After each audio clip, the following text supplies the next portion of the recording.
So what's behind inflation hitting this 40-year high?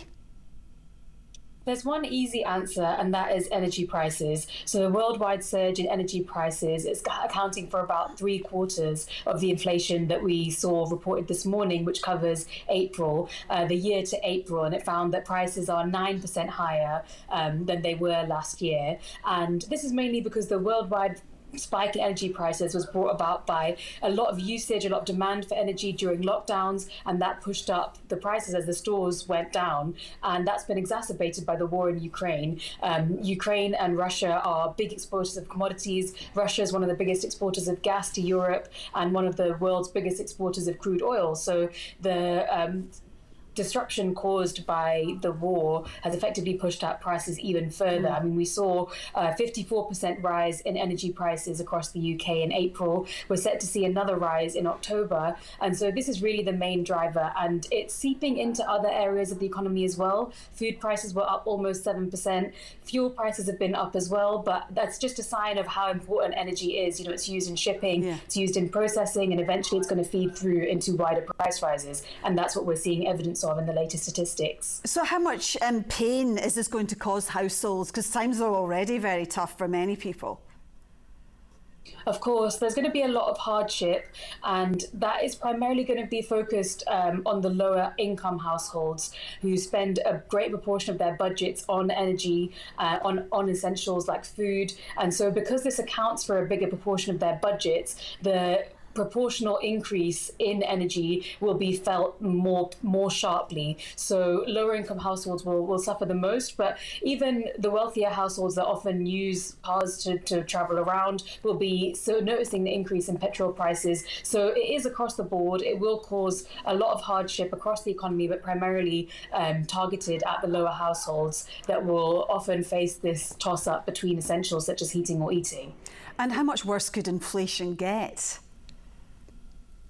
The Bank of England is predicting that it could exceed 10%. So their latest forecast, which they put out in early May, said that inflation could reach 10.5% in October. And that is when the energy price cap is calculated for the second time. So it went up already in April, and it's due to go up again in October based on the commodity rises that we've seen now because of the Russian-Ukraine war. So the Bank of England is predicting that commodities will push up energy prices by around 40% in October, and that is what is going to push up inflation to more than 10%, which is, we're already in the highest that we've seen in 40 years. Inflation hasn't been as high as 9% since 1982, and this will push us further into a really worrying sort of territory. So how much pain is this going to cause the country in the coming months? I mean, are we going to see rising unemployment, an economic recession?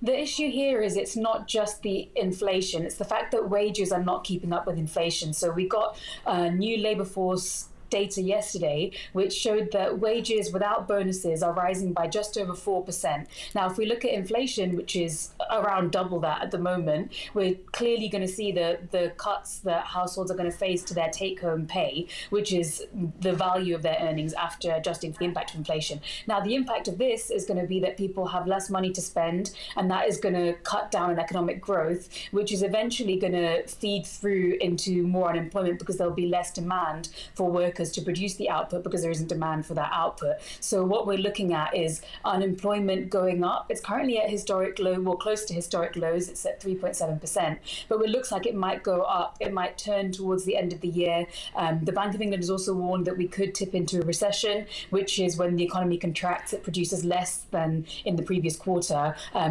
potentially later this year. So it does look like fortunes will turn a little bit at the end of this year when the impact of the cost of living crisis is really felt.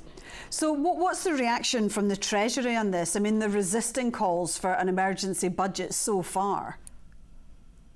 Yes, there have been a few leaks that the Chancellor Rishi Sunak is working up plans. One of those is to extend the Warm Homes discount, which is currently a rebate of about £150 for households within a certain council set of tax bands. But there are leaks that he could potentially be increasing this to £600 for some households. And there's also talk of he's got pressure from other Tory ministers like Liz Truss to bring forward tax cuts. And one of those is potentially, it's been reported that he could bring forward the income tax cut, but that wouldn't be as soon as July, which is when the Warm Homes discount would come into play. It's more likely to be in the autumn budget. So if it's a question of what we're going to do now in terms of an emergency budget, it could just be an extension of the existing measures. But one thing is clear is that the Chancellor is not going to be able to get away with not doing anything from the amount of pressure that's mounting, not only from Labour, but from think tanks, from the general public and from his own ministers. Yeah, and there is mounting pressure from Labour, isn't there, for them to have a windfall tax on energy companies. What do you think the chances are of that happening?